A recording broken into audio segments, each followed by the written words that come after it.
প্রশ্ন ১। প্রতিশ্রুতি বা অঙ্গীকার রক্ষা করা ইসলামে কি হিসাবে গণ্য হয়? এ, ঐচ্ছিক কাজ, বি, ঈমানের অংশ, সি, সামাজিক প্রথা। সঠিক উত্তরটা জানার আগে ভিডিওটিতে লাইক দিয়ে দ্বীনি কাজের অংশীদার হন। সঠিক উত্তর বি, ঈমানের অংশ। কাউকে কথা দিলে তা রক্ষা করুন, কারণ অঙ্গীকার ভঙ্গ করা মুনাফিকের লক্ষণ।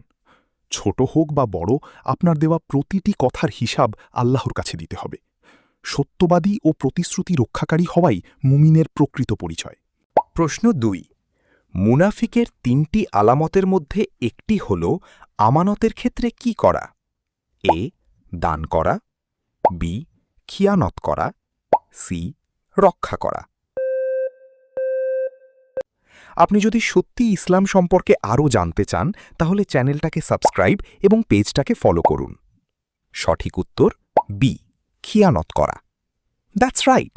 নবীজি সাল্লাল্লাহু আলাইহি ওয়াসাল্লাম বলেছেন, মুনাফিকের চিহ্ন ৩টি: কথা বললে মিথ্যা বলে, ওয়াদা করলে ভঙ্গ করে এবং আমানত রাখলে তাতে খিয়ানত করে। আমানত কেবল টাকা পয়সা নয়, কারো গোপন কথা বা বিশ্বাসও একটি আমানত। আর এই বিশ্বাসের অমর্যাদা করা মুনাফিকের লক্ষণ।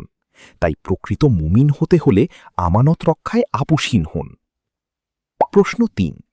পবিত্র কুরআন অনুযায়ী পরনিন্দা বা গীবত করা কিসের সমান? এ, চুরি করা, বি, মৃত ভাইয়ের মাংস খাওয়া, সি, মিথ্যা বলা।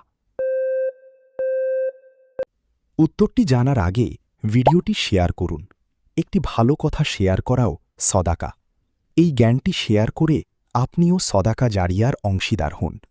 আপনার হয়তো একটি শেয়ার হাজারো মানুষকে সঠিক পথে আনবে। সঠিক উত্তর বি, মৃত ভাইয়ের মাংস খাওয়া। That's right. আল্লাহ তাআলা সূরা হুজুরাতে বলেছেন, তোমাদের কেউ কি তার মৃত ভাইয়ের গোশত খেতে পছন্দ করবে? তোমরা তো তা অপছন্দই করো। আয়াত 12। কারো অনুপস্থিতিতে তার দোষ চর্চা করা বা গীবত করা একটি মৃত মানুষের মাংস খাওয়ার মতো জঘন্য। অথচ আমরা আড্ডায় বসে খুব সহজেই এই গুনাহটি করি।